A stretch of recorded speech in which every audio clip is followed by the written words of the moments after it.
একজন বড় ভাই আঘাত দিয়ে আইতে দা তোরা কোনো খেলাম টেলাম নাই কেমনে বড় বেড়ে খেলাম দে তুই কি জানোচ্ছা এই বেটা কেমনে বড় বেড়ে খেলাম দে তোরা কি জানোচ্ছা তোর কি সম্মান নাই এ তুই বেটা কি এর বড় ভাই আমরা বড় ভাই ডাক দিয়ে দিতেছি কারো এ তোরা তাই আটকে রাখ।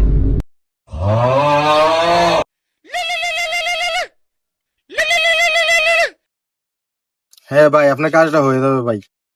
2 দিন সময় দেন আর হাতে 5 লাখ টাকা রাখেন, আপনার কাজ 2 দিনের ভিতরে হয়ে যাবে। ভাই ভাই একটু রাখেন, এলাকার ছোট ভাই আছে তো, আপনার সাথে একটু পরে কথা বলতেছি আবার। ভাই আমনের তে বড় নাকি ডন এলাকার ভিতরে আরেকজন আছে একটু দেখেন তো ইয়া। এলাকায় আমার চেয়ে বড় ডন কে আছে রে? দেখি তো, আস।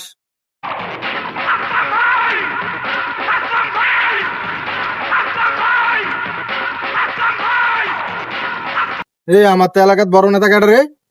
এ বেটা স্যার তোর কি নেতা বেটা এলাকার আমার থেকে বড় নেতা কি আছে রে যা তুই বলে এলাকার নেতা? তুই বুঝি এলাকার বড় নেতা? এলাকার বড় নেতা হচ্ছে আমি। তুই কার গায়ে হাত দিতে জানো? ইডিস আমার এলাকার ছোট ভাই।